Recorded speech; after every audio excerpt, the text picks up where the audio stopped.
Mesdames et Messieurs les ambassadeurs et membres du Conseil de sécurité des Nations Unies, Mesdames et Messieurs les délégués, les distingués invités, mes chers compatriotes,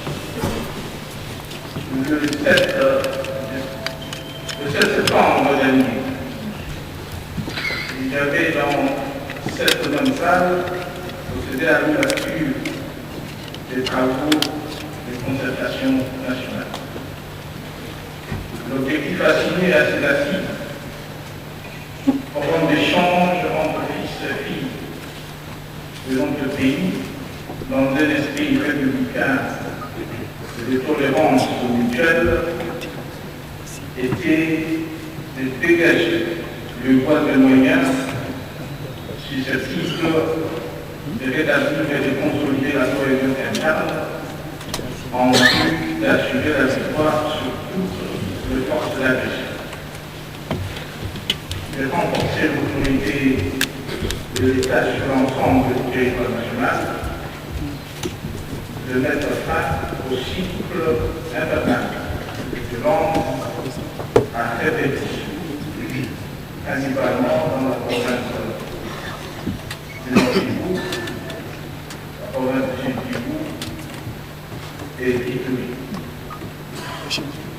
De conjurer toutes les velléités de s'associer aux tentatives exogènes de déstabilisation du pays et de planifier ensemble le développement socio-économique de ce dernier dans la paix et la concorde.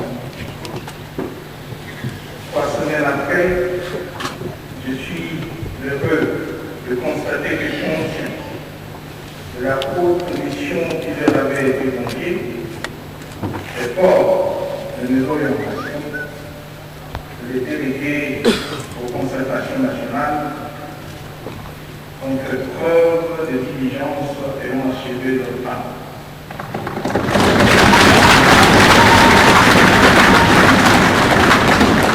Au nom du peuple congolais et au mien propre, je félicite chacun et chacune d'eux, je félicite chacune et chacun d'eux pour le travail abattu et pour le respect du délai imparti. Une première dans l'histoire contemporaine de notre pays.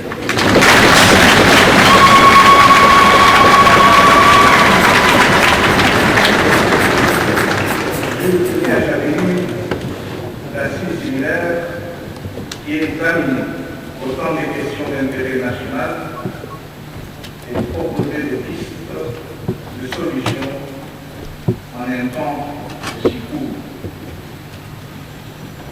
C'est la preuve que vous êtes attentifs à la détresse de nos populations, du vu les atouts de notre pays, aspirent légitimement à la paix et au bien-être.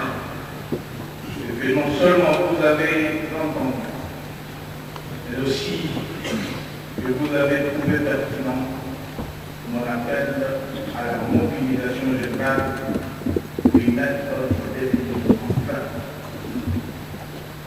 C'est aussi la preuve, une fois encore, que lorsque la nation est en danger, que lorsqu'il s'agit d'établir des bases solides pour l'avenir du pays, les Congolaises et les Congolais sont capables de déplacement de soi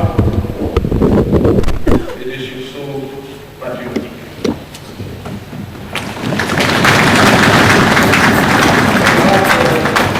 Honorables membres du Présidium, Mesdames et Messieurs les délégués, le Présidium vient de me remettre le rapport général de vos travaux. À brève échéance, je convoquerai les 2 chambres du Parlement en congrès afin de rendre compte à la nation des conclusions et recommandations des concertations nationales. À cette occasion, des mesures importantes seront annoncées.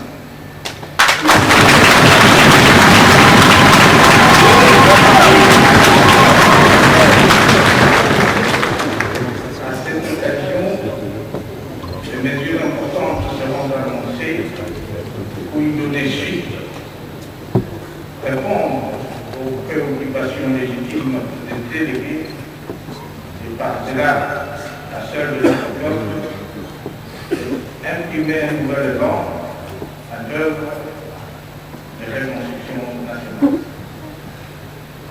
D'ores et déjà, je tiens à relever que sur le plan politique, le message de force vive de la nation congolaise, classe politique et société civile confondues, qui ressort du rapport général de vos travaux est double.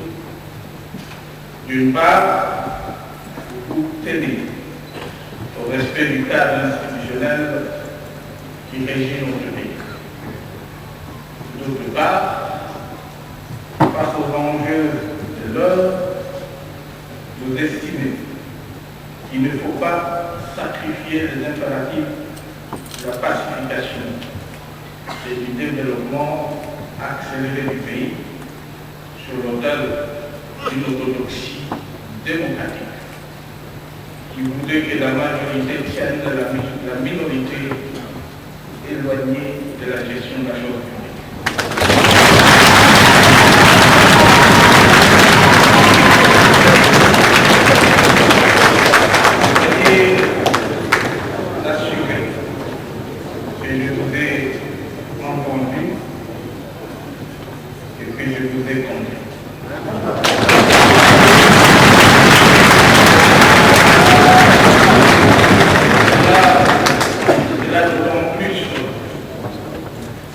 D'autant plus que vous me revenez dans l'appel à la conjugaison des efforts que j'avais lancé dans mon discours d'investiture le 20 décembre 2011.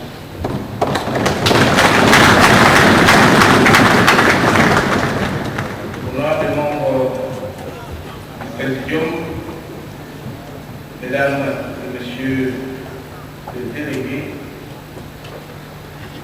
avant de clore mon propos, je tiens à souligner que nous venons de réussir, ensemble et dans la concorde, l'organisation d'un grand forum désormais historique, et que grâce au consensus que nous avons connu, dans un esprit de tolérance et de respect mutuel, nous avons créé à notre pays aussi bien le traitement de la cohésion nationale et des bases d'une meilleure gouvernance multisectorielle. Nous nous sommes ainsi montrés à la hauteur des enjeux présents et futurs. Et nous avons démontré de la plus belle manière le pronostic des prédictions de cette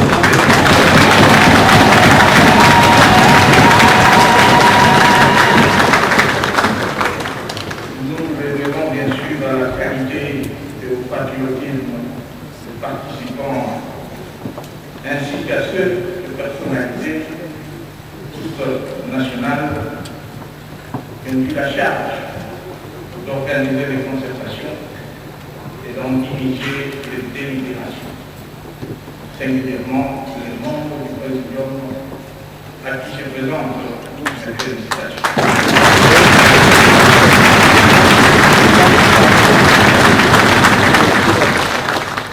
Les contributions des uns et des autres ont en effet reflété intelligence et compétence, mais aussi et surtout maturité, sagesse et sens de responsabilité devant l'histoire.